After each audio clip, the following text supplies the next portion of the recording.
Halo guys, bertemu lagi dengan aku, Toro Rukmono Aji. Sebelumnya, aku mau mengucapkan terima kasih banyak buat teman-teman yang sudah mau mengklik video ini.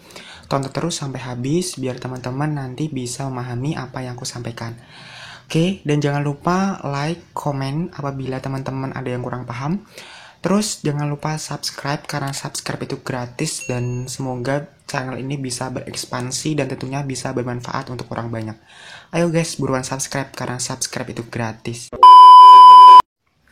Seperti yang telah kita ketahui bahwa Politeknik Statistika STS telah membuka penerimaan mahasiswa baru Ikatan Dinas tahun 2021 garing tahun 2022. Nah, mungkin teman-teman ada yang udah pada tahu nih syarat dan tata cara pendaftarannya, tetapi mungkin ada beberapa dari teman-teman yang belum tahu dan mungkin ada yang belum jelas habis baca ketentuan yang berlaku. Nah, dalam video kali ini aku akan menjelaskan secara detail biar teman-teman nanti bisa paham apa ketentuan-ketentuan yang harus kalian lakukan. Oke, sebagai bahan intermezzo pertama, Politeknik Statistika STS adalah perguruan tinggi kedinasan di bawah Badan Pusat Statistik atau BPS. Nah, untuk tahun ini mereka membuka kuota sebesar 600 mahasiswa, di mana terdapat 140 untuk D3 Statistika, 210 untuk D4 Komputasi Statistik, dan D4 Statistika. Nah, untuk selama kuliah, mahasiswa akan mendapat beasiswa berupa beasiswa biaya pendidikan dan tidak mendapat uang saku seperti kayak Politeknik Keuangan Negara STAN. Mereka dapat biaya siswa pendidikan tetapi dia tidak mendapat uang saku per bulan. Untuk sistem seleksinya, terdapat 3 tahap teman-teman. Untuk tahap pertama, itu adalah tahap seleksi kompetensi dasar dengan menggunakan sistem CAT. Nah, untuk SKD ini biasanya digunakan sebagai tes CPNS karena kan nanti Ikatan Dinas nanti kalau udah lulus itu langsung jadi diangkat sebagai PNS gitu. Kemudian kalau untuk tahap kedua, matematika dan psikotes menggunakan sistem ujian masuk berbasis komputer. Untuk tahap ketiga itu adalah tes kesehatan dan kebugaran. Ini ditekankan bahwa pada setiap tahapan berlaku sistem gugur. Jadi, maksudnya sistem gugur itu ketika teman-teman itu harus lulus untuk setiap tahap.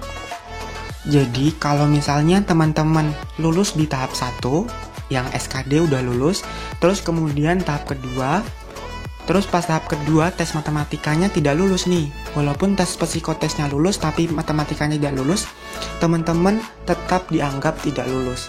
Jadi teman-teman nggak bisa lanjut ke tahap 3 dan tidak bisa menjadi mahasiswa baru di tahun 2021. Jadi teman-teman harus lulus di semua tahap dan semua tes gitu. Lalu apa aja sih persyaratan-persyaratan yang harus dipenuhi? Nah, untuk yang pertama adalah persyaratan umum, di mana kita harus sehat jasmani dan rohani, dapat atau layak bekerja dan beraktivitas baik di dalam ruangan maupun lapangan, dan bebas narkoba. Kemudian yang kedua, tidak buta warna, baik total maupun parsial. Untuk pengguna kacamata atau lensa kontak minus atau rabun jauh dan atau plus rabun dekat dapat diberikan toleransi di bawah ukuran 6 dioptri. Jadi teman-teman kalau lebih 6 berarti nggak boleh daftar.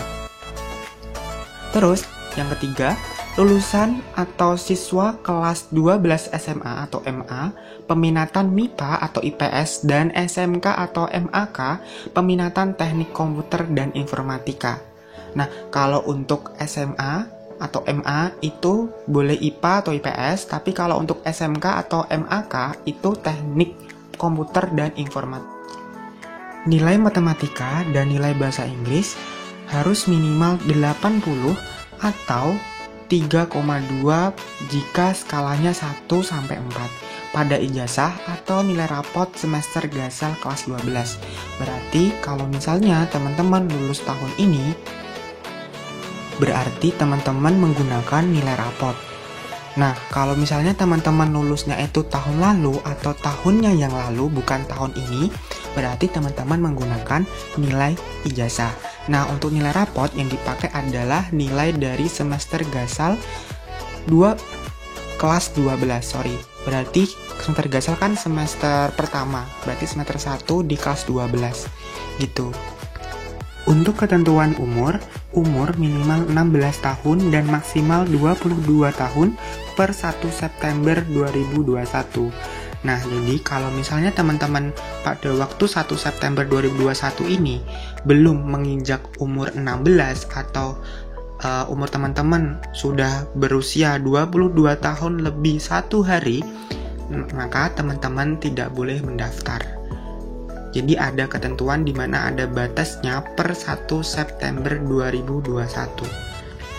Kemudian untuk ketentuan yang keenam, belum menikah dan bersedia untuk tidak menikah selama mengikuti pendidikan sampai dengan pengangkatan PNS. Nah, dalam hal ini itu semua ikatan dinas itu emang nggak boleh menikah pada waktu perkuliahan sampai diangkat sebagai PNS. Kemudian, tidak sedang menjalankan ikatan dinas dengan instansi lain. Karena sekarang tuh sudah ada ketentuan bahwa kalau kita mendaftar di ikatan dinas, kita tidak boleh lebih dari 1. Jadi kita harus milih mana yang teman-teman favoritkan, yang teman-teman pengen kuliah di sana. Jadi nggak boleh lebih dari 1 pada waktu kita mendaftar. Kemudian yang ke-8, bersedia mematuhi peraturan Politeknik Statistika STS. Ke-9, bersedia menandatangani surat perjanjian ikatan dinas bagi yang dinyatakan lulus seleksi dan akan mengikuti pendidikan di Politeknik Statistika STS. Yang terakhir, setelah lulus pendidikan di Politeknik Statistika STS, bersedia ditempatkan di Badan Pusat Statistik atau lembaga atau instansi lain sesuai penempatannya di seluruh wilayah Indonesia sampai tingkat kabupaten atau kota. Nah, itu adalah ketentuan secara umum. Yang kedua adalah ketentuan secara khusus. Khususnya ini dimaksudkan untuk yang diploma 3. Nah, untuk diploma 3 itu ada ketentuan domisili si pendaftar. Jadi kalau misalnya domisili teman-teman di luar itu berarti tidak boleh mendaftar di diploma 3. Paham ya sampai sini?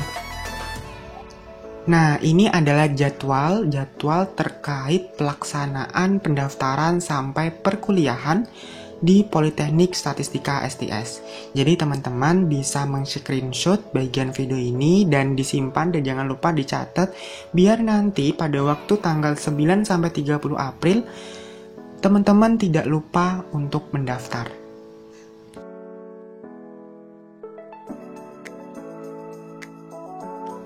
Lalu untuk prosedur pendaftaran, teman-teman bisa membaca di bagian video ini. Menurutku ini udah jelas banget prosedurnya, jadi teman-teman dibaca sendiri aja, dipahami, dan ikuti sesuai alur yang ada. Jangan sampai keluar jalur ya teman-teman. Takutnya nanti nggak bisa submit atau gimana. Jadi teman-teman harus baca benar-benar ketentuan-ketentuan ini, prosedur pendaftaran, biar nanti tidak salah pada waktu kita mendaftar. Perlu teman-teman ketahui bahwa terdapat biaya pendaftaran yang dikenakan kepada setiap peserta pendaftar sebesar Rp300.000 yang dibayarkan melalui Bank BRI. Nah, untuk biaya administrasi ditanggung oleh setiap peserta. Perlu diperhatikan juga bahwa Politeknik Statistika STS tidak menyelenggarakan dan tidak bekerja sama dengan bimbingan belajar manapun. Hati-hati dengan penipuan yang mengatasnamakan Politeknik Statistika STS maupun BPS. Jadi teman-teman harus waspada terkait hal itu ya, karena dari pihak kampus tidak bekerja sama dengan pihak manapun kecuali dengan pihak BPS sendiri gitu. Oke, sekian dulu videoku kali ini, semoga bisa bermanfaat. Dan jangan lupa untuk belajar dan berdoa terus, karena kunci kesuksesan itu adalah tidak lain dengan adanya usaha dan doa. Oke, semangat membuat teman-teman pejuang kedinasan. Aku pamit dulu, terima kasih. Dan jangan lupa subscribe ya teman-teman, karena subscribe itu bisa membuat aku lebih semangat lagi dalam membuat video. Terima kasih. Wassalamualaikum warahmatullahi wabarakatuh. See you.